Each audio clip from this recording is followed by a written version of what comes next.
आपा भी थी कि जब दुनिया में कुछ नहीं था, सारा संसार एक अंधकार में ही था। इस संसार में ना रात ना दिन, ना पृथ्वी ना सूर्य ना चंद्र ना नक्षत्र ना तारे ना इंसान ना कुछ पशु पक्षी प्राणी कोई नहीं था। तो बोले उस समय कौन था?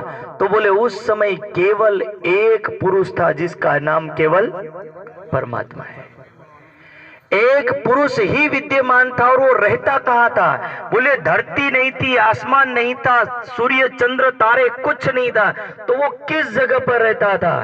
तो कह रहे वो दिव्य ब्रह्मपुर धाम में, अपने परम धाम में ही विराजमान था, अपने ही जगह पर अपने ही घर में विराजमान था। और ये घर सदा अखंड अनादि और शाश्वत है, जिसका ना कभी लय होता है, ना कभी उसकी उत्पत्ति होती, ना उसको कोई बनाने वाला है और ना इसको कोई मिटाने वाला। बोले काल घूमता है तो प्रकृति में, संसार में, पृथ्वी पर, आसमान में। मृत्यु घूमती है बोले इस धरती के ऊपर और आसमान में, अंतरिक्ष में, द्युलोक में। बोले परमात्मा के घर पर मृत्यु भी जा सकती नहीं है, क्योंकि मृत्यु को भी बनाने वाला वही है। सबसे बड़ी बात तो ये कि लोग कहते कि मृत्यु से डरे या किससे डरे, पर मृत्यु को बनाने वाला जब हाथ में आ जाए तो किसी से डरने की जरूरत पण એવું पण नहीं समझो। ऐसा भी मत सोच लेना कि जो मृत्यु का भी बनाने वाला है वो हमें हाथ में मिल जाए तो मृत्यु से बचा लेगा। वो केवल आवागमन के चक्कर से बचाएगा। एक बार आ गए तो मृत्यु के दरवाजे से तो जाना ही पड़ेगा, उसका कोई ऑप्शन नहीं है। दुनिया के 3 दरवाजे। कितने दरवाजे? 3 दरवाजे। एक जन्म रूपी दरवाजा, दूसरा मृत्यु रूपी दरवाजा। जन्म रूपी दरवाजा मनुष्य के कोई शरीर रूपी जीवन में आने देता है, मृत्यु रूपी दरवाजा जीवन रूपी यात्रा से बाहर निकालता है। लेकिन एक दरवाजा जो और है, जिस दरवाजे का नाम है भवसागर से पार होने वाला दरवाजा।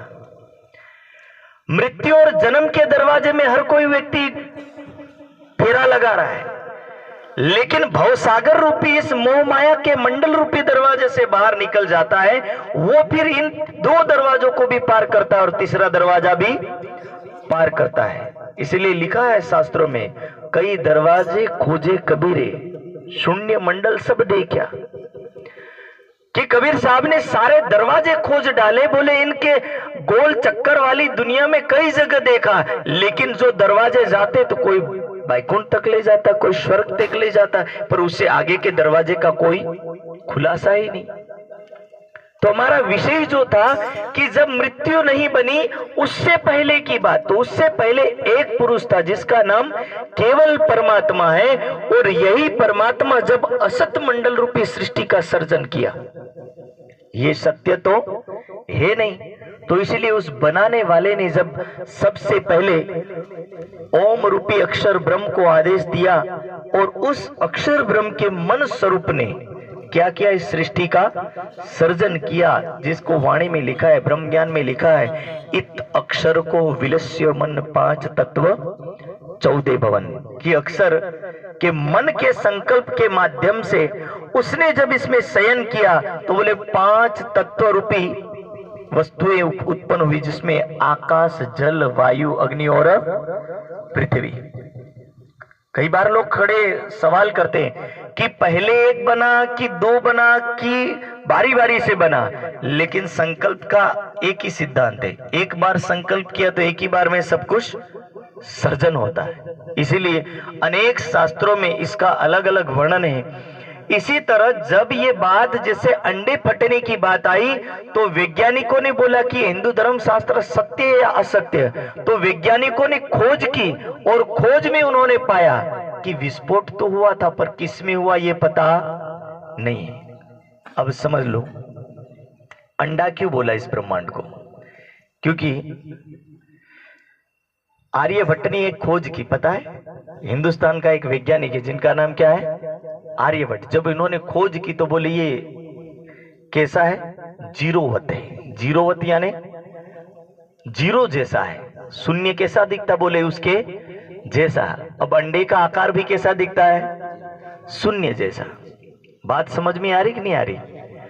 अंडे का आकार भी शून्य जैसा, ये भी शून्य जैसा। और बाद में वर्षों के बाद लोगों ने बोला कि ब्रह्मांड कैसा है, तो गोल। धीरे धीरे जैसे पृथ्वी के ऊपर अनेक सवाल खड़े किए कि पृथ्वी चपटी है या गोल है, पर बाद में पता चला कि ये भी एक गोल ही। पृथ्वी गोल, सूर्य गोल, चंद्रमा गोल, ब्रह्मांड भी क्या है, गोल है। इसलिए शयन करने का तात्पर्य क्या है कि जिस ब्रह्मांड के अंदर जहां पहला अक्षर ब्रह्म का मन आया और उस मन ने जब संकल्प किया, तो संकल्प करने का तात्पर्य जो गोल ब्रह्मांड है, इस गोल ब्रह्मांड के अंदर जो पहला पुरुष आया जिसका नाम क्या पड़ता, आदि नारायण। अभी आदि नारायण क्या है, एक नारायण और एक आदि नारायण। नारायण यानी विष्णु भगवान जो वैकुंठ के मालिक है, और आदि नारायण क्या है, तो बोले ये क्षर ब्रह्मांड के मालिक है। दोनों में अंतर है, एक ब्रह्मांड का मालिक है और एक त्रिलोकीनाथ है। ब्रह्मांड का मालिक ब्रह्मांड को चलाता है और त्रिलोकीनाथ तीन लोकों को चलाता है। पर अनेक ब्रह्मांडों को चलाने वाला इससे ऊपर बैठा है। तो इसीलिए हमारे हिंदू समाज में एक की गणना के साथ अनेक की गणना ली जाती है। इसलिए बोलते हैं हिंदू समाज में एक देव नहीं अनेक है। अनेक कैसे हैं, तो बोले जैसे जैसे व्यवस्था का कार्य बढ़ता गया, ऐसे ऐसे देविक शक्ति भी बढ़ती गई। और जैसे जैसे देविक शक्ति बढ़ती गई, तो सूर्य जैसे देव भी आए और चंद्रमा जैसे देव भी आए, तारे नक्षत्र जैसे देव भी आए और देवियों जैसे देवी भी आई और देवताओं जैसे देव भी आए। पर ये देविक शक्तियों का आना और पदार्पण होना, ये प्रकृति को चलाने के लिए, हमारी आत्मा कल्याण के लिए परमात्मा की जरूरत है। क्योंकि ये सार्वजनिक शब्द है, आत्मा सो, शब्द ध्यान दीजिएगा, आत्मा सो परमात्मा। कोई ऐसा बोलता है आत्मा सो देवी, आत्मा सो देव, आत्मा सो भगवान, आत्मा सो, कोई यूज करता है? नहीं करता। आत्मा सो परमात्मा। क्यों?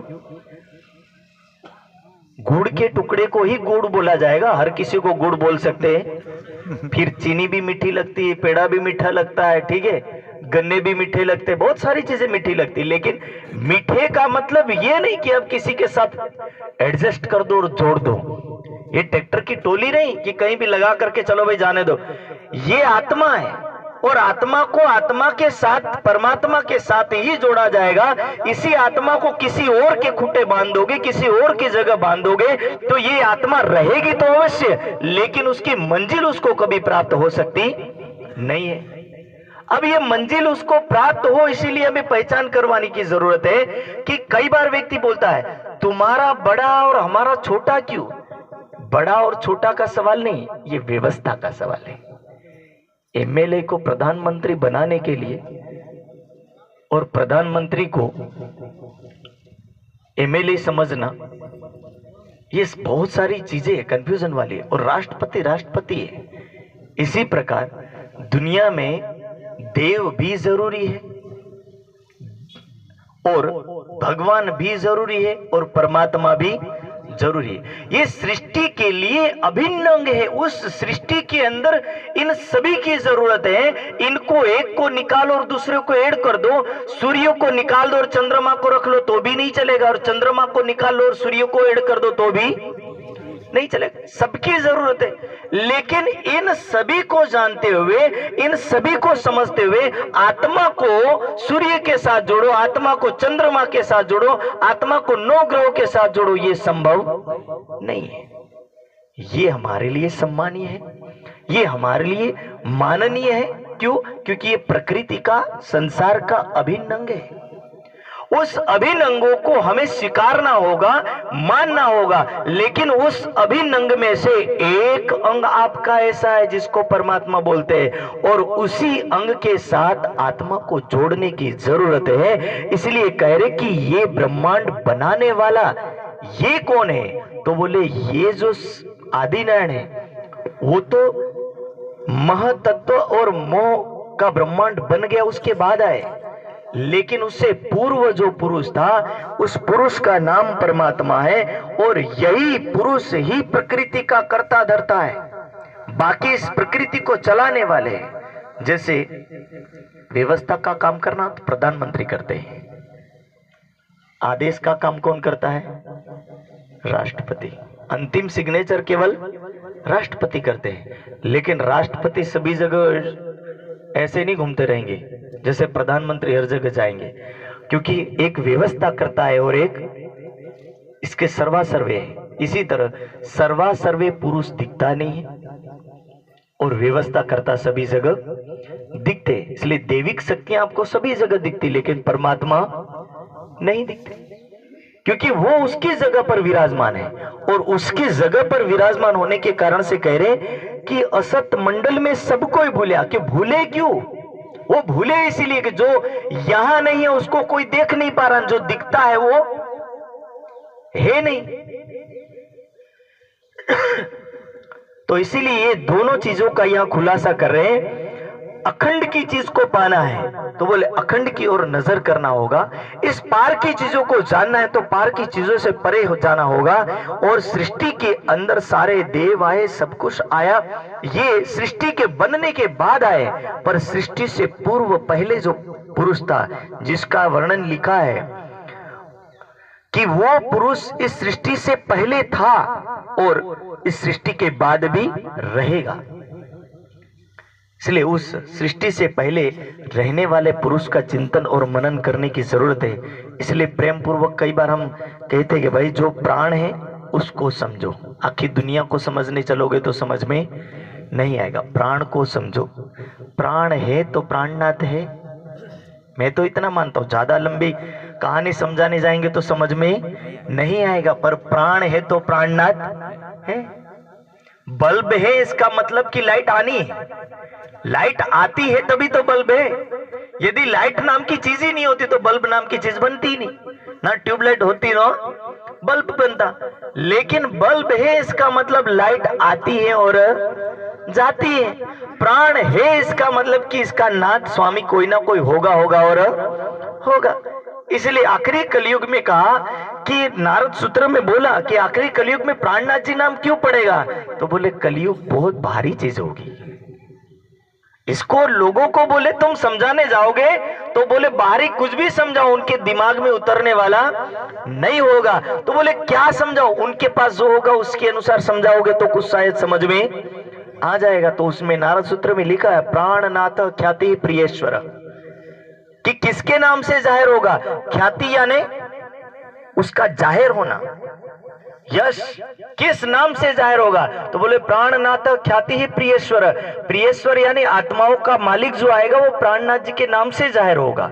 ये नारद जी ने अपने सूत्रों में पहले लिखा था। बोले समझाना बहुत भारी होगा, इतनी लंबी कथाएं कौन करवाएगा। वैसे भी महाभारत में लिखा था कि जब कलयुग आने वाला होगा तो उसमें वर्णन लिखा है कि कलयुग आने वाला है। और उसका जंगल में जब भगवान श्री कृष्ण के साथ ये पांडव घूमने जाते थे, युधिष्ठिर एक चीज देखता है कि एक चट्टान पड़ती है बहुत बड़े डूंगर से। तो वो चट्टान कई डालियों को तोड़ती तोड़ती नीचे पानी के अंदर जब गिरने वाली तो एक तिनके पर टिक जाती है।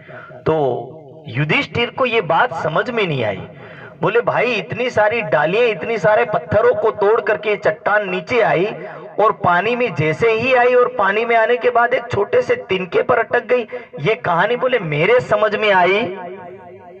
तब भगवान श्री कृष्ण कहते हैं कि यही तो खासियत है। बोले कलयुग आने वाला है। तो कैसे?